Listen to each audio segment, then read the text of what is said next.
ஆட்சியை எதிர்க்கின்றன அப்படின்ற அளவுக்கு பேசியிருந்தாங்க. ஆனா நிலைமை அப்படி தெரியல. நெக் டு நெக் ஃபைட்டாக தான் இருக்குது.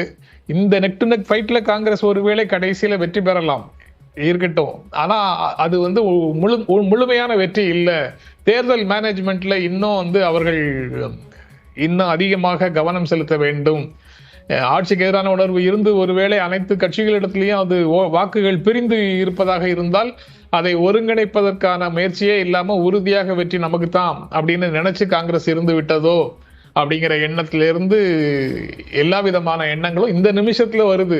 ரிசல்ட் ஒருவேளை ஃபேவரபிளா வந்தா கூட இந்த ஊசலாட்டம் ஏறி இறங்கக்கூடிய நிலை ஏன் வந்தது அப்படின்னு ஒரு கேள்வி வருது. மக்களவை தேர்தலின் போது ஒரு குறிப்பிட்ட ஒரு குறிப்பிட்ட டைம்ல ஒரு 2வது ரவுண்டு 3வது ரவுண்டு ரேஞ்சில் பிரதமரே ட்ரெயிலிங் அப்படின்னு செய்தி வரும்போது எப்படி இவருக்கு ட்ரெயில் ஆச்சு அப்படின்னு ஒரு உணர்வு எப்படி வந்ததோ அதே போல இப்போ காங்கிரஸ் இவ்வளவு ஃபைட் பண்ணிட்டு இருக்கிறத பார்க்கும் போதும் வருது.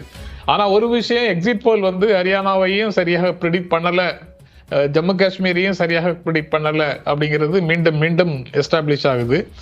இப்போ அவங்க 40க்கு மேல எடுத்தாங்கன்னா 40 முதல் 2014 46 47 இடங்கள் பெற்றது பாஜக, 2019 40 இடங்கள் பெற்றது.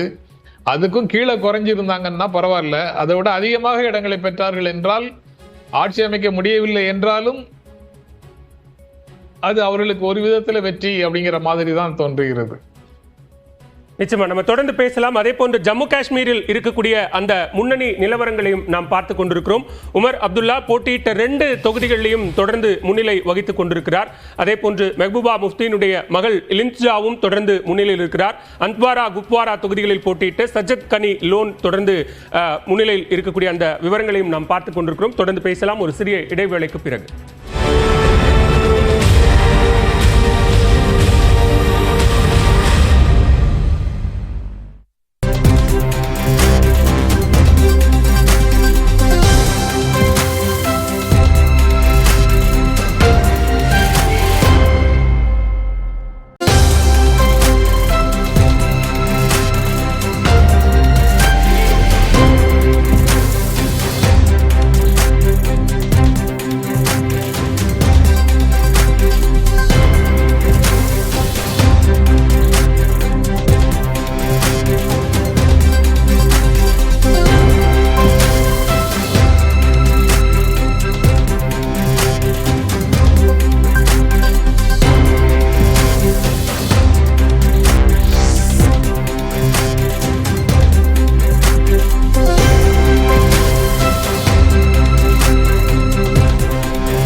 அரியணை யாருக்கு? ஜம்மு காஷ்மீர் மற்றும் ஹரியானா தேர்தல் முடிவுகள் தொடர்பான முன்னணி நிலவரங்களை பார்த்துக் கொண்டிருக்கிறோம். அந்த வகையில் தற்போது ஜம்மு காஷ்மீரில் மொத்தமுள்ள 90 தொகுதிகளில் இந்தியா கூட்டணி 48 தொகுதிகளில் முன்னிலை வகித்துக் கொண்டிருக்கிறது. பாரதிய ஜனதா கட்சி 28 தொகுதிகளிலும், பிடிபி 4 தொகுதிகளிலும், இதர கட்சிகள் 10 இடங்களிலும் முன்னிலை வகிப்பதை நாம் பார்க்கிறோம். முன்னணி நிலவரங்கள் அடிப்படையிலான தற்போதைக்கு வரையுமான வாக்கு சதவீதம் என்பதையும் தேர்தல் ஆணையத்தினுடைய அதிகாரப்பூர்வ இணையதளத்திலிருந்து நாம் பார்க்கும்போது தற்போது அங்கு கூட்டணி என்று பார்த்தோமானால் இந்தியா கூட்டணியில் காங்கிரஸ் கட்சி அங்கு இருக்கக்கூடிய தேசிய மாநாட்டு கட்சியோடு கூட்டணியில் இருக்கிறது. அந்த கூட்டணியில் மார்க்சிஸ்ட் கம்யூனிஸ்ட் கட்சியும் இடம்பெற்றிருக்கிறார்கள். அந்த அடிப்படையில் வாக்கு சதவீதமாக நாம் பார்த்தோம்னா காங்கிரஸ் கட்சி 12.86% வாக்குகள் என்பது தற்போதைக்கு வரைக்குமானதாக இருக்கிறது. அதே போன்று தேசிய மாநாட்டு கட்சியினுடைய வாக்கு சதவீதம் என்பது 23.59% வாக்குகளாக இருக்கிறது.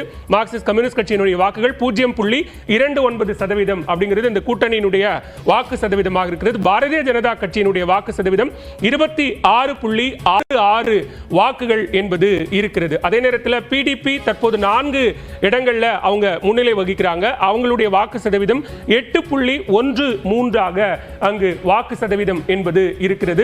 ஜம்மு காஷ்மீரை பொறுத்தவரைக்கும் இதுதான் முன்னணி நிலவரம் தற்போது வரைக்குமான வாக்கு சதவீதமாக இருக்கிறது. திருச்சி வேலுச்சாமி, இந்த வாக்கு சதவீதத்தின் அடிப்படையில் எப்படி நம்ம பார்க்கலாம்? ஏன்னா அங்கு பாரதிய ஜனதா கட்சி ரொம்ப குறைந்த இடங்கள்ல தான் போட்டியிட்டாங்க. கூட்டணியா பார்க்கும்போது ஒரு முன்னணி இருக்கிறது, ஆனா தனித்து காங்கிரசுக்கான வாக்கு சதவீதம் என்பது குறைவாக இருக்கிறது பார்க்கிறோம்.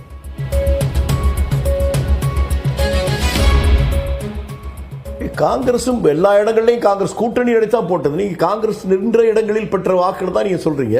இந்த கூட்டணி எவ்வளவு வாங்கியிருக்கோ அதை வைத்து தான் தேர்தல் முடிவு வரும். காஷ்மீரை பொறுத்தவரையில் பாஜகவே தங்களுக்கு ஆதரவாக எல்லா இடங்களிலும் இல்லை என்பதை ஆரம்பத்திலே அவங்க தூக்கிட்டாங்க. அதனாலதான் அந்த மக்களிலேயே ஒரு பெரும்பகுதி மக்கள் மத்தியில் நிற்பது யதார்த்தமா நம்ம போராடுறது பேசுறது அப்படிதான் நினைச்சிட்டு இருந்தேன். இப்ப நம்ம நண்பர்கள் பேசுறதுக்கு அப்புறம் தான் மேனேஜ்மெண்டாவே வாழ்ந்துட்டோம். மேனேஜ்மெண்ட்ங்கிறதே பெரிய விஷயம். இதுல மைக்ரோ மேனேஜ்மெண்ட்னா அதுக்கு என்ன இனிமே விளக்க உரை தான் எழுதணும். இல்ல அந்த அளவுக்கு தேர்தலை சந்திக்க தயாராக இருந்தோம். ஹரியானா மாநிலத்தில் பாஜகவுக்கான வெற்றி அப்படிங்கிறது மைக்ரோ மேனேஜ்மெண்ட் பண்ணதுனால இப்ப வந்திருக்கு அப்படிங்கிறாரு பாலவேல் சக்கரவர்த்தி. ஒரு விளக்கத்தை சொல்லிட்டீங்கன்னா எனக்கு புரியும்.